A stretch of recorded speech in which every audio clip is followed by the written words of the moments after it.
Welcome to TSAT. Today I am going to discuss a topic in geography known as rocks. So here in the case of rocks, rock is made up of a combination of minerals. Rocks are being formed by the solidification of lava and magma. So the difference between lava and magma is both the source for both lava and magma is molten rock material. Because of high temperature and pressure conditions, rock melts.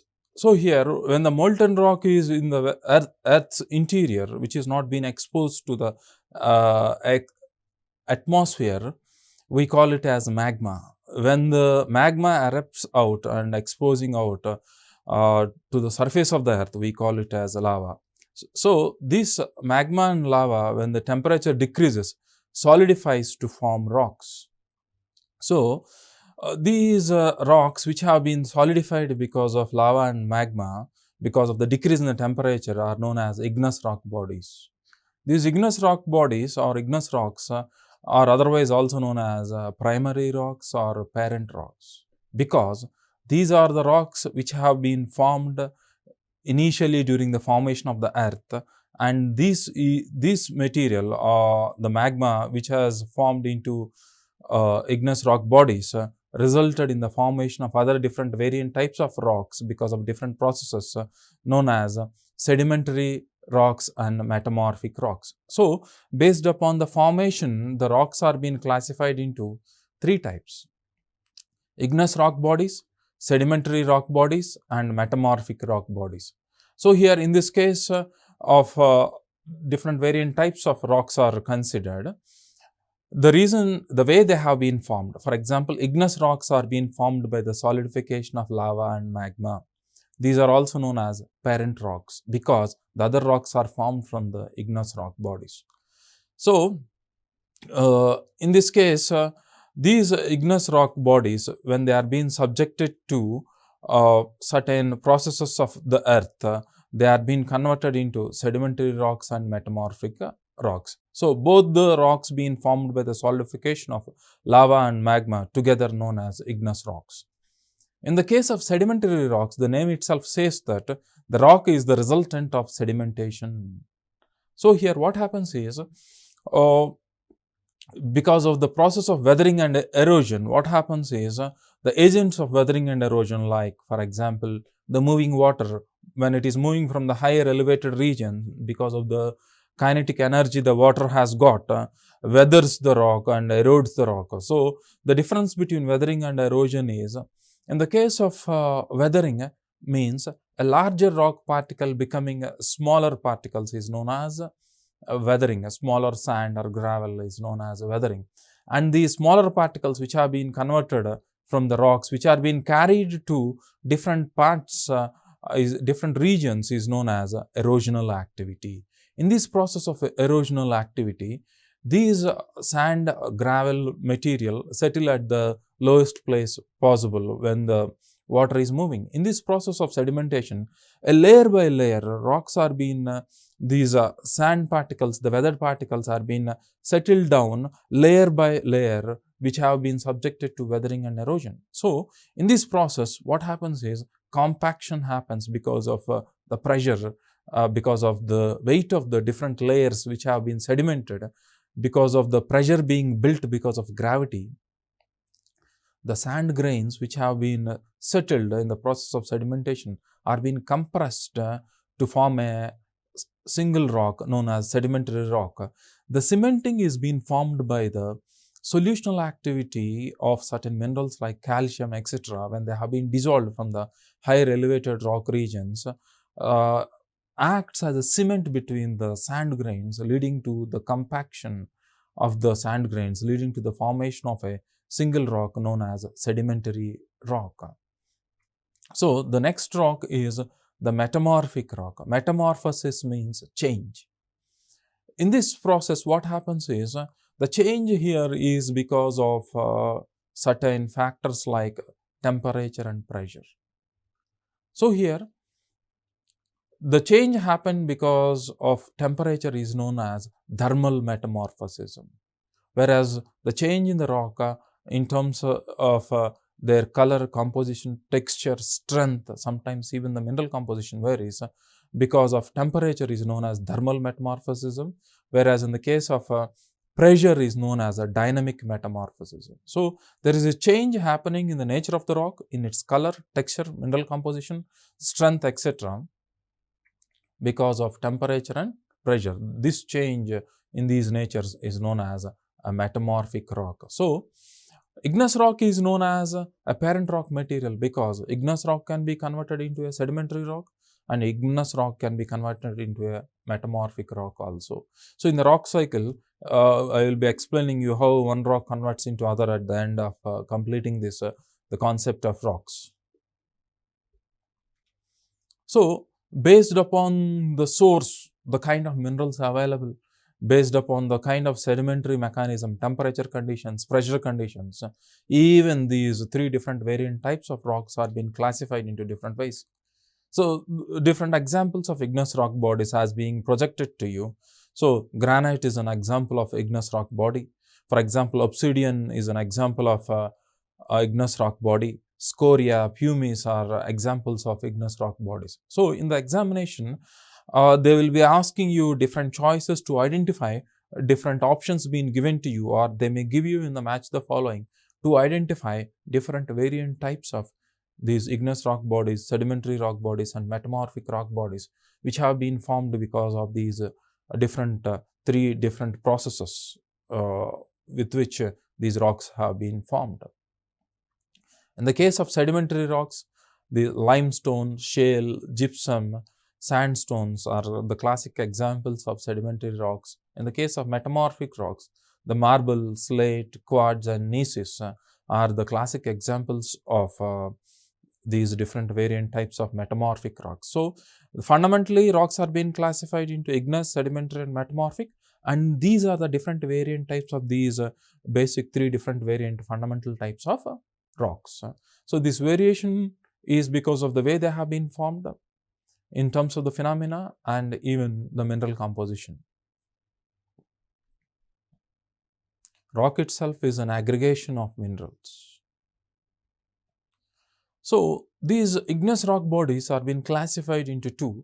One is intrusive igneous rock bodies and the second is extrusive igneous rock bodies. Intrusive igneous rock bodies means now you have come to know that igneous rock bodies are being formed because of the solidification of the magma. So, here these are known as intrusive because these rocks are being formed within the layers of the earth's interior without being exposed to the surface. These are the classic examples of igneous rock bodies. So, the pegmatite or diorite, gabbro are some of the examples of intrusive igneous rock bodies. So, even while framing a question, they may ask you out of these igneous rock bodies, what are intrusive igneous rock bodies and what are the extrusive igneous rock bodies. They may give you a question based upon this to differentiate examples of different intrusive and extrusive igneous rock bodies. So, there are certain examples being given here. So, basalt is an example of extrusive igneous rock body. Pumice, rhyolite, tuff, scoria are examples of extrusive igneous rock body. So, here in this case, what happens is the extrusive igneous rocks cool very fastly because they are exposed to air, whereas in the case of intrusive igneous rock bodies are not cooled very fast. So, because of this reason, the crystal size varies when you relatively compare with intrusive igneous rock bodies and extrusive igneous rock bodies. In the case of extrusive igneous rock bodies, the crystal size is very small or sometimes the crystals are absent. In the case of intrusive igneous rock, the crystal size is more. The more the time duration being consumed to solidified, the larger the crystal size in the rock is. So, these are certain points or the basis on which questions can be framed. So, from magma, which is the source of formation of certain minerals.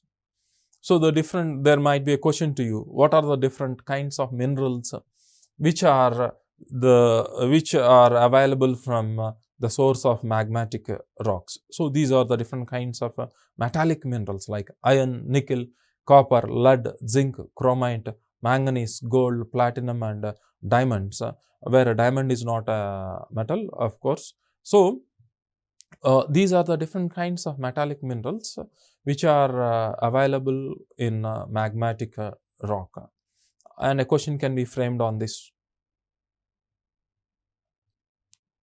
So in the Earth's surface, we have got 2000 different minerals are found in the Earth. Out of these 2000 different variant types of minerals available, all the minerals are not evenly available here. Only 12 are common rock formers. So out of these 2000 different kinds of minerals, only 12 are common, and out of these 12, 87 of the earth minerals are silicates, which are a combination of silica. So on these 3 points even questions can be framed. So you need to keep this in mind, that the number of different variant types of minerals available in the Earth's crust, but very few minerals are responsible for the formation of rocks, which are known as rock formers.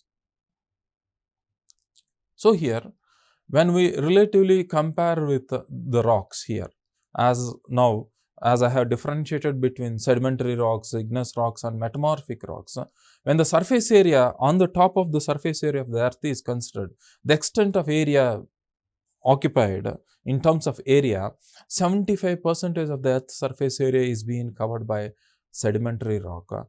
Only 25% is covered by non-sedimentary rock. But when in a vertical dimension, when you are able to relatively compare, only 5% of the rock matter, when we go deep, is made up of sedimentary rock. 95% of the rocks are made up of igneous and metamorphic rocks. Even a question can be framed on this basis, in terms of horizontal extent, in terms of vertical extent, availability of these 3 different variant types of rocks. You need to keep this in mind.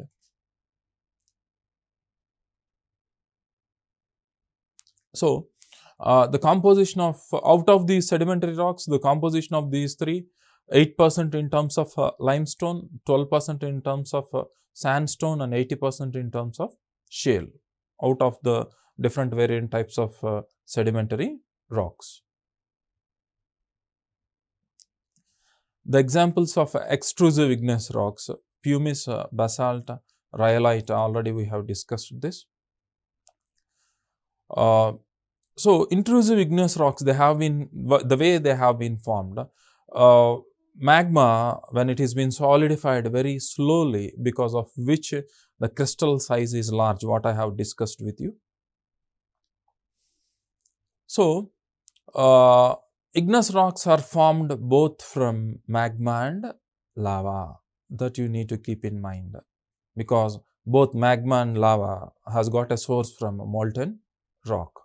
So in the case of this magma, which is in the Earth's interior, because of high temperature and pressure, because it is in a molten state, tries to escape out, to expose itself to the outer layers through the fractures and faults available in the layers of the Earth's interior. In this process, what happens is, the temperature, as it is decreasing, when it is trying to emerge out, with the decrease in the depth, when we go in towards the Earth's interior, the decreasing in the temperature and pressure leads to solidification of the rock sometimes before the magma comes out of the Earth's outermost layer. So in this process, the magma intrudes into the spaces of the fracture zones and fault zones. In this process, the rocks are being formed because of the cooling of magma, which have been intruded into the spaces available in the layers of the Earth's interior. So the solidified rocks will acquire the shape of the fracture zones, or the shape of the fractures, which might be horizontal, or which might be vertical, or which might be slanting, or any direction possible. So based upon the orientation of the solidified magma into these fracture zones, these solidified rocks from magma into these fracture zones are being classified into, or named as, for example, if For example, if a solidified rock is horizontal, we call it as a sill. If the solidified rock is in a vertical form, we call it as a dike. So, when it is horizontal, it is sill. When it is vertical, we call it as a dike. But the reason for the formation is the solidified magma. So, when it is in the form of a dome-shaped kind of thing, it is known as a laccolith. So, a larger structure which is being solidified with the help of magma is known as a batholith, which runs across some hundreds of kilometers sometimes. A small batholith is known as a stock. So, in the examination, he may ask you in a different ways. These are all the structures which I have explained to you are intrusive igneous rock bodies. Or they may ask you the difference between a sill and a dike. Or they may ask you to differentiate between a batholith and a stock. So, all these are solidified rock bodies from magma. So, here in this case, when it is in a dome shaped, it is called as a laccolith. When it is a saucer shaped, it is known as a lapolith. So, they may ask you to differentiate between a lapolith and a laccolith. So, these kind of structures are intrusive rock bodies. So, next is extrusive and intrusive igneous rock formations.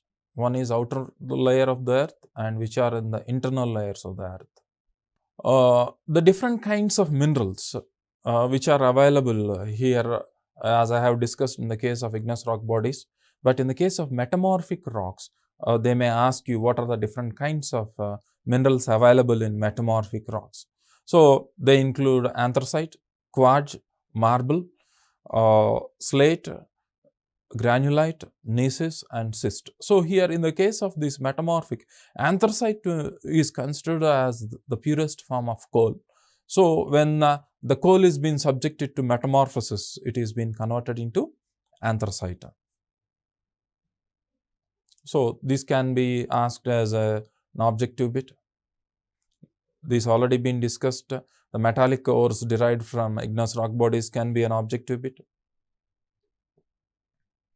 So, these examples of metamorphic rocks: gneiss, slate, marble, phyllite, schist, so quartzite. These are some examples of metamorphic rocks which can be asked in the exam. So, in this case of metamorphic process, what happens is with the increase of metamorphosis, for example, with the increasing in the depth, what I have already mentioned to you is there is increase in the temperature, there is increase in the pressure. So, because of these two factors of increasing in the temperature and pressure conditions, what happens is the nature of the rock varies in terms of the strength and nature, because of which one rock will be converted into a different type of rock. So, a shale is converted into slate, slate into phyllite, phyllite into schist, schist into gneiss. So, this is the sequence of formation of rocks. Once shale is a sedimentary rock. Shale is a sedimentary rock. When a shale is being subjected to metamorphosis of different temperature and pressure conditions, it gradually converts into different variant types of metamorphic rocks. The sequence can be asked as a question. Slate into phyllite, phyllite into schist, schist into gneiss. A question can be asked on the sequence of metamorphosis. See here. So, because of metamorphic process, the sedimentary rock, an example of sedimentary rock is sandstone. Sandstone, when metamorphosized, convert into quartz is an example. So, the other metamorphism is known as contact metamorphism. So, the magma which is present in the earth's interior, when it is in touch with the nearby layers, is being subjected to metamorphism. So, because the heat magma which is impacting the temperature to the above layers, subjecting to metamorphism because of contact, is known as contact metamorphism.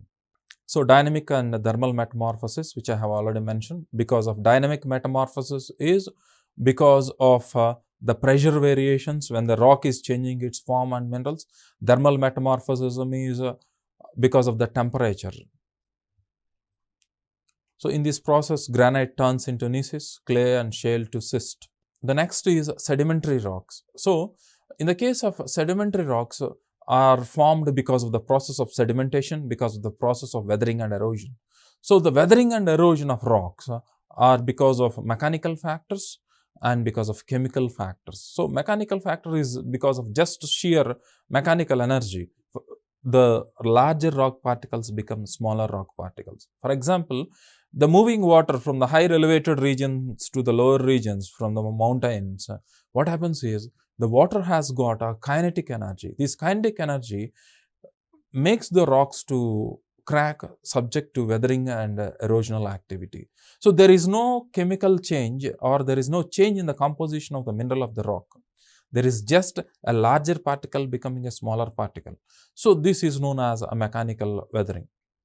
So, sedimentary rocks, so sandstone, these are all shale or classic example which are the resultant of mechanical weathering.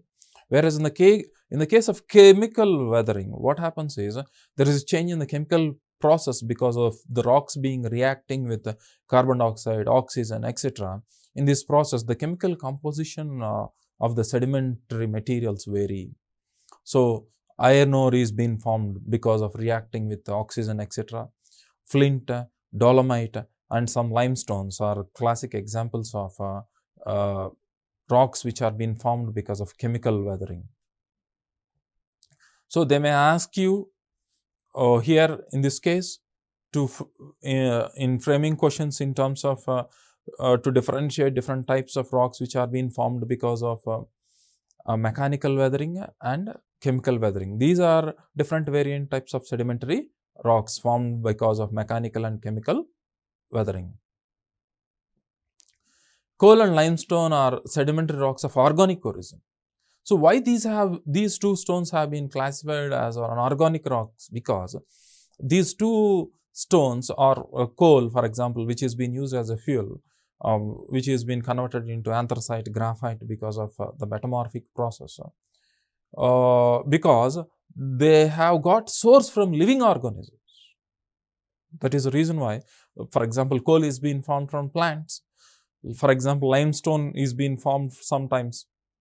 The calcium because of solutional activity from the shells of mollusks when the calcium is being dissolved for cementing the sand grains, because they have got animal origin or living organisms origin. That is the reason why they have been classified as organic rocks. And other significant factor which can be asked as a question is fossils are found only in a variant of rock known as sedimentary rocks only.